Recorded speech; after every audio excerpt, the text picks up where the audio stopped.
Today, Wednesday, 22nd of July, we celebrate the feast of St. Mary Magdalene. The first reading comes from the Song of Songs, chapter 3, verse 1 to verse 4a.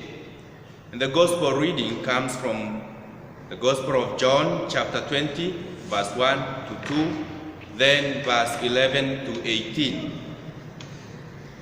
A reading from the Gospel according to John. On the first day of the week, Mary of Magdala came to the tomb early in the morning, while it was still dark, and saw the stone removed from the tomb. So she ran and went to Simon Peter and the other disciple whom Jesus loved, and told them, "They have taken the Lord from the tomb, and we don't know where they have put him." But Mary stayed outside the tomb weeping, and as she wept, she bent over into the tomb and saw two angels in white sitting there, one at the head and one at the feet where the body of Jesus had been. And they said to her, "Woman, why are you weeping?"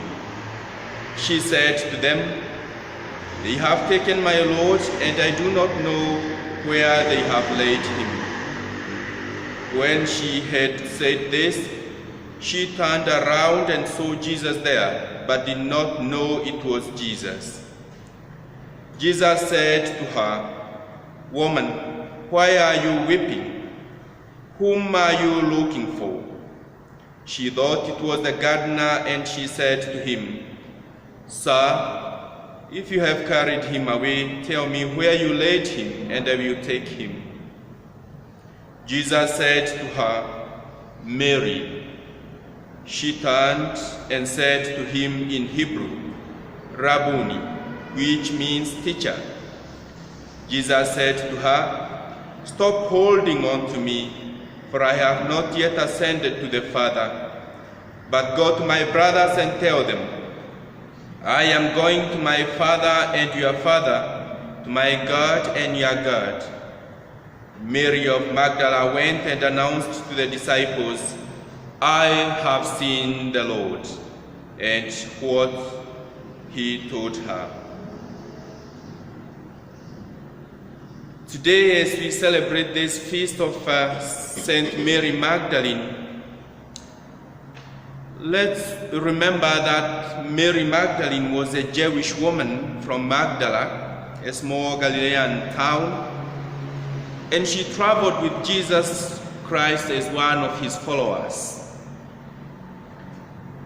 She also witnessed his crucifixion, and the Gospel today tells us that she was the first one to know of Jesus' resurrection.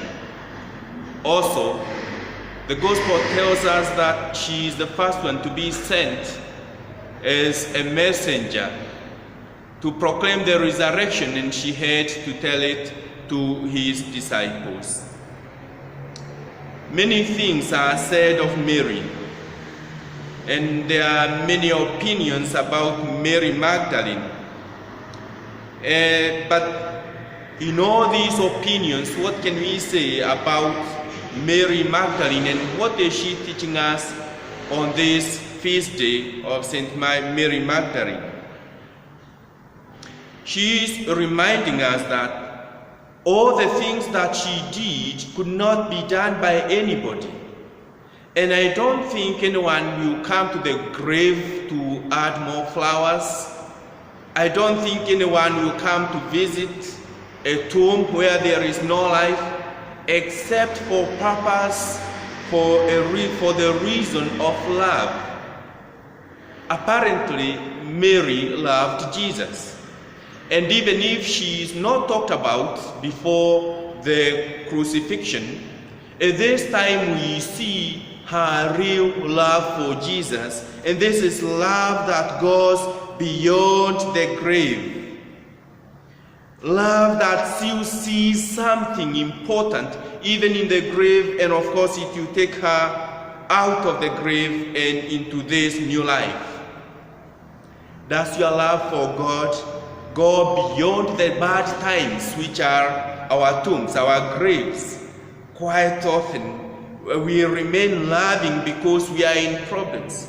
Quite often, we remain loving because there is something special that we are getting out of it.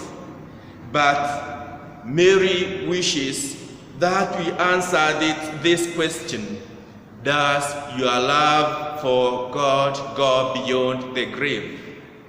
If it doesn't, if your love for Jesus doesn't go beyond your bad times, it is your time to change and see something and try to do something more to what you've been doing. Jesus is not only Jesus when things are bad. She also needs to be Jesus when things are okay for you. And vice versa is also true. She's not only Jesus when things are okay. She needs to be Jesus when things are not okay. Unfortunately, like Thomas, Mary is still stuck in the death ordeal of Jesus Christ.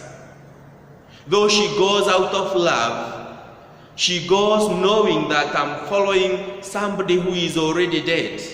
And this makes it very difficult for her to understand what she is seeing. She could not even imagine that Jesus is risen, because she still remembers the one that she saw dying on the cross. And now she experiences something new. My friends, as Mary gets stuck in this, she also tells us that we could have been stuck in our wounds. We could be stuck in our pains. We could be stuck in our weaknesses and failures and so many other things that we still find that they have become obstacles to our experiencing of the risen Jesus. She goes to the tomb expecting a corpse. And sometimes we too do a similar thing out of hopelessness, out of lack of options. When we come to our wits' ends, that is when we think something more will happen. But then we go even still in our own hopelessness. Jesus reminds us that he is alive and longing for a personal relationship with each one of us. He is no longer in the grave. He is no longer in the tomb. He is God of the living. And he is alive. And for that to experience the risen Jesus, 2 points are important. Number one, as we see the case of Mary, get your eyes off the tomb. Get your eyes off your hopeless experience. Get your eyes off your wounds. Get your eyes off your limitations and similar things. Get your eyes out of those places of failure and weakness and loss. As long as your eyes are still there, it will become very difficult for you to heal. It became very difficult for Mary to heal as long as her eyes were still in the tomb. She could see 2 people that she did not know. She could hear voices, people speaking, being called by Jesus, but she imagines that it can only be a gardener because her eyes are still back there. Mary continues to weep because she is still in the pain of Good Friday, and now it is already Easter. We need to get out of that Good Friday experience so as to experience the joy of Easter. The second thing that we are invited to do is turn. Change your direction. Change your mindset. It is only when Mary turns that she recognizes Jesus. And it is only when we turn from our pain and see the success of the risen Christ that we get out of our own the places where we've been feeling that we are stuck. It is only then that we come to experience the joy of Easter. Dear brothers and sisters, Jesus wishes to journey with people who recognize that he is risen and he is truly risen. But he also wishes to journey with people who also accept that his death was for our good and that is for our salvation.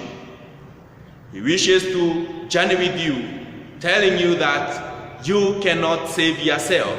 Allow him to save you. Allow him to let you out of your wounds and limitations and failures so that you may start experiencing anew the joy of Easter.